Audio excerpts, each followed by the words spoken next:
Good morning, welcome to CATEX TV. My name is Frank Fortunato. Today is Friday, July 22nd, 2016. If you want to follow us on Twitter, please go to CATEX TV. Well, last night Donald Trump accepted the nomination for the Republican nominee for presidency of the United States. His acceptance speech in Cleveland was a ringing description of a United States in ruins, an apocalyptic landscape, a smoldering situation with people unemployed, unhappy, with no hope, and the country in dire need of change.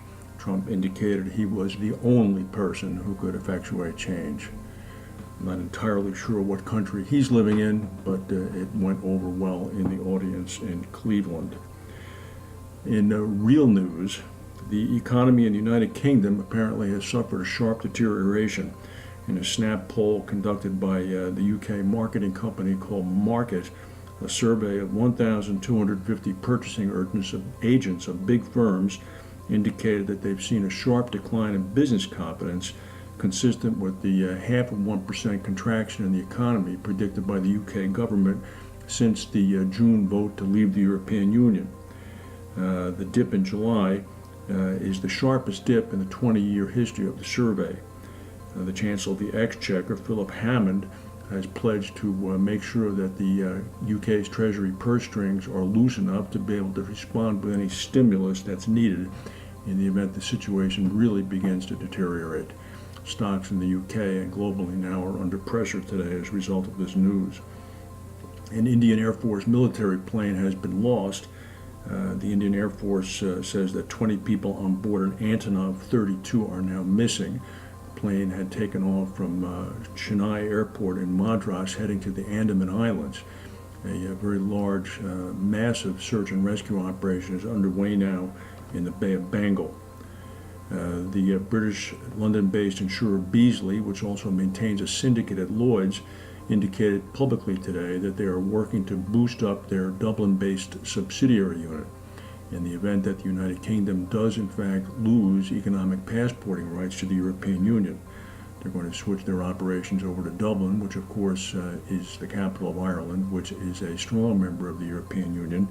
Thus, operating out of that subsidiary, they would be able to retain the EU passport rights and continue to write business within the EU. Dublin is a very friendly place for insurers and reinsurers. Zurich Insurance, for example, has its European headquarters based there. French prosecutors are saying that the 31-year-old killer, the driver of the truck that killed 84 people in Nice last week, apparently had been planning the attack for months. He also apparently had as many as 5 accomplices, all of whom have been arrested, 4 men and 1 woman. Once again, now this points to some concern that this plot was well afoot and had involved a certain number of people, and the French intelligence service apparently did not pick up on this.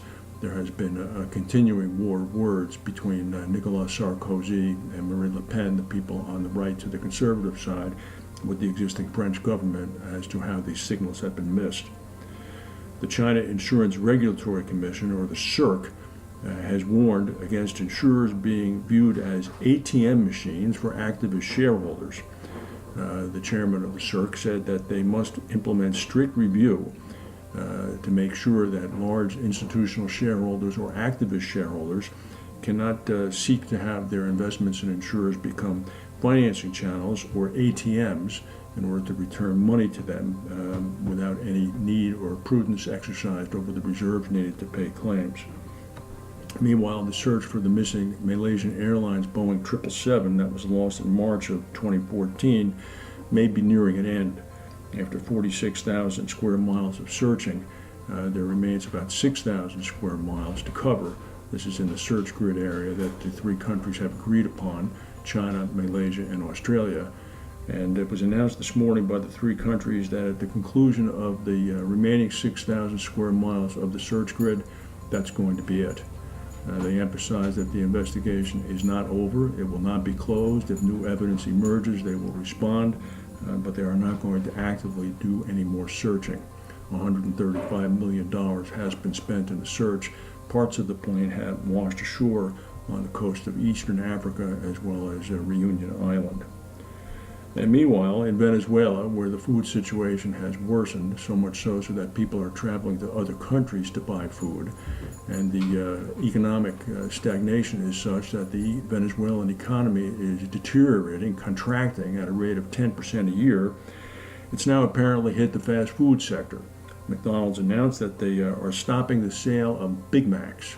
McDonald's said that they can no longer locally source one of the key components of the Big Mac, which is the middle bun, the bun that is in between the two all-beef patties. McDonald's says that they will continue to sell their other products, hamburgers, cheeseburgers, and quarter pounders, but since they cannot locally source the bun, the middle bun, which does not have a crust on it, which had previously been purchased locally in Venezuela, they can no longer sell Big Macs. That's the news for today. We should know by the next time we talk to you on Monday who Hillary Clinton's vice presidential nomination will be. If anything else happens today of a breaking nature, we'll come back and tell you. Thank you for watching, and we will see you on Monday.